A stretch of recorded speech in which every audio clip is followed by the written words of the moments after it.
ప్రమిళ, మనసులో ఎలాంటి టెన్షన్స్ పెట్టుకోకుండా ఎప్పట్లాగే నీ పన్ను చేసుకో. అలాగే బావగారు. Thank you so much for your support. Always. నమస్కారం మేడం. నమస్తే సార్. మక్కం సార్ ఎక్కడా? సిస్టర్ అండ్ బ్రదరు వాళ్ళిద్దరిని రమ్మని చెప్పు. పొద్దుడు నుంచి టిఫిన్ లేక అల్లాడిపోయి ఉంటారు. అన్నట్టు మార్ట్లో ఏమైనా స్నాక్స్ ఉంచారా? మొత్తం ఖాళీ చేశారా? లేదు సార్, వాళ్ళిద్దరు ఎవరో కస్టమర్ ఇంటికి వెళ్ళారు. మార్నింగ్ ఒక పంతులు గారు నెయ్యి ప్యాకెట్ మర్చిపోయారు సార్. ఆ ప్యాకెట్ ఇవ్వడానికి వాళ్ళిద్దరూ వెళ్ళారు. ఓహో, వీళ్ళు పనులు కూడా చేస్తారనమాట. సరే సరే, నువ్వు వెళ్ళి పని చూసుకో, నేను ఫోన్ చేస్తాను. అలాగే సార్.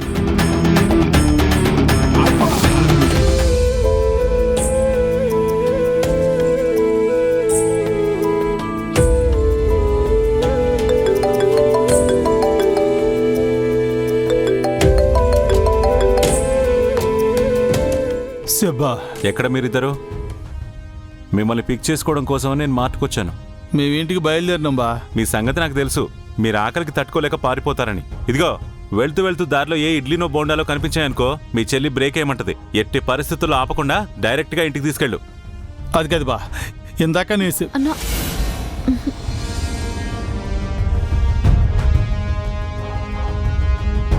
సరే బా, నేను ఉంటాను.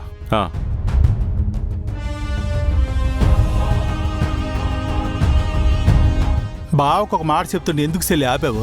సారా విశ్వనాథ్ గారిని గురువుతో సమానంగా గౌరవిస్తారు. అలాంటి వ్యక్తి నన్ను అవమానించారని తెలిస్తే సార్ బాధపడతారు. అసలు ఉదయం అకాడమీలో ఇద్దరి మధ్య నా గురించి ఆర్గ్యుమెంటింగ్ జరిగింది. మళ్ళీ దేని గురించి చెప్పడం దేనికన్నయ్యా? అయినా ఆ మనిషేటే అలాగున్నాడు, నోటుకొచ్చినట్లల్లా మాట్లాడుతున్నాడు. వదిలే అన్నయ్య, తండ్రి లాంటివాడు. ఒక మాట అంటే మాత్రం ఏమైంది? కానీ రుద్ర సార్ గురించి తప్పుగా మాట్లాడటం నాకు చాలా బాధగా అనిపించింది. నేను ఎలాగైనా బాక్సింగ్లో గెలిచి సార్ మీద ఉన్న నింద పోయేలా చేయాలన్నయ్య.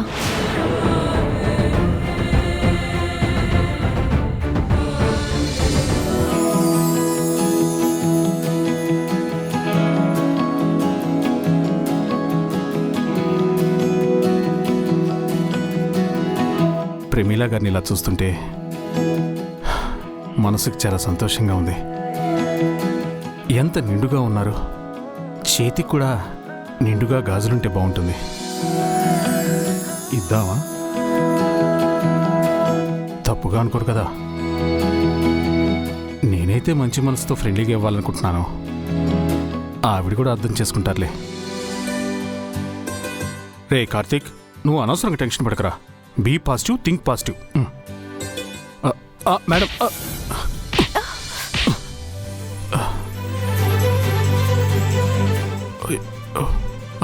సారీ మేడం, చూసుకోలేదు.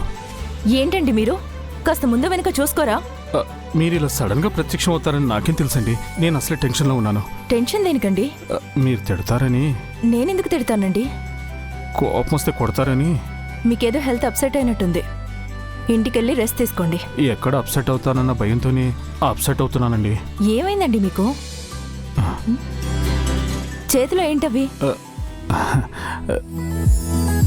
గాజులు బాగున్నాయా? బాగున్నాయి. మన షాప్లో బ్యాంగిల్స్ కూడా అమ్మాలని ప్లాన్ చేస్తున్నారా? ప్రతిదీ బిజినెస్ పాయింట్ ఆఫ్ వ్యూలో ఆలోచించకండి. దారిలో వస్తుంటే బాగున్నాయి అనిపించుకున్నాను. మీకు నచ్చాయి కదా, మీరే తీసుకోండి.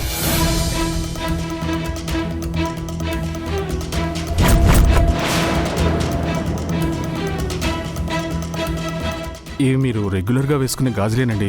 కాకపోతే కాస్త నిండుగా ఉంటాయి అంతే. మీకు నచ్చకపోతే పక్కన పడేయండి.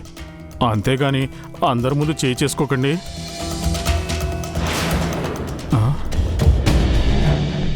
కొట్టకుండా తిట్టకుండా కోపంగా చూసి గాజులు తీసుకెళ్ళిపోయింది. యాక్సెప్ట్ చేసినట్ట చీనట్ట? అడిగేస్తే పోలా. కార్తీక్ గారు ఏంటండి ఇంత గట్టిగా కొట్టేశారు? ఇది కూడా ఒక టైప్ ఆఫ్ హెడ్ ఎక్సర్సైజ్. బుర్ర బాగా పనిచేస్తుందంట. అవునా? నిజమా? ఆ జుట్టుకేం వాడుతున్నారండి?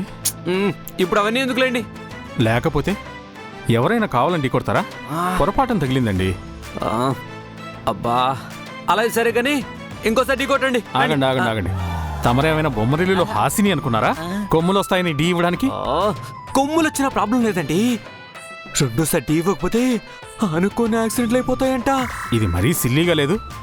వెళ్ళి పని చూసుకోండి. సిల్లీగా కాదండి, వెళ్ళండి. మా తాతయ్య గారు కూడా అలాగే. సార్ సార్ సార్, అయ్యో చెప్పేది వినండి, కత్తి కదా.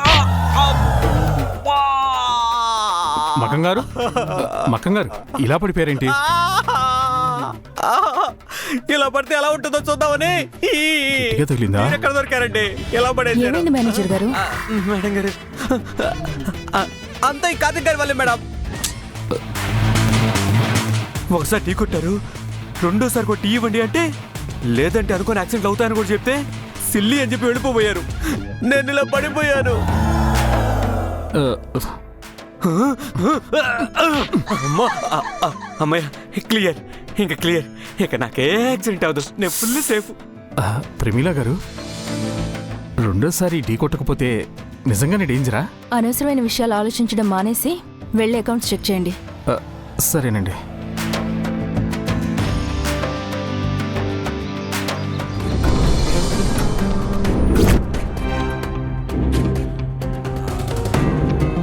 నమస్కారం విజేంద్ర ప్రతాప్ గారు. నమస్కారం. మీరు కేసు ఇన్వెస్టిగేషన్ కోసం వచ్చానండి.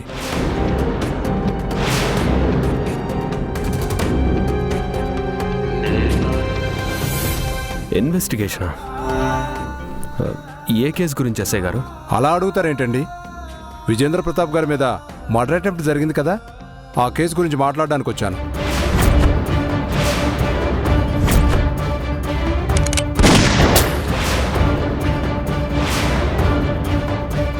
కానీ మేమెవ్వరం కేసు ఫైల్ చేయమని చెప్పలేదే.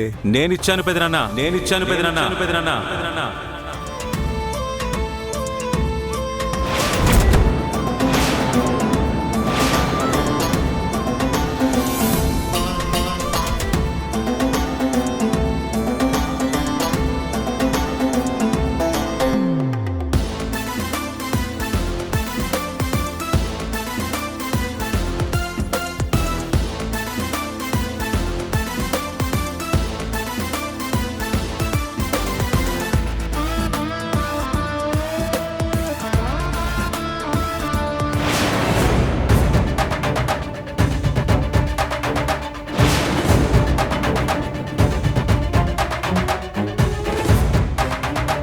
కంప్లైంట్ నేనే ఇచ్చాను పెదనాన్న.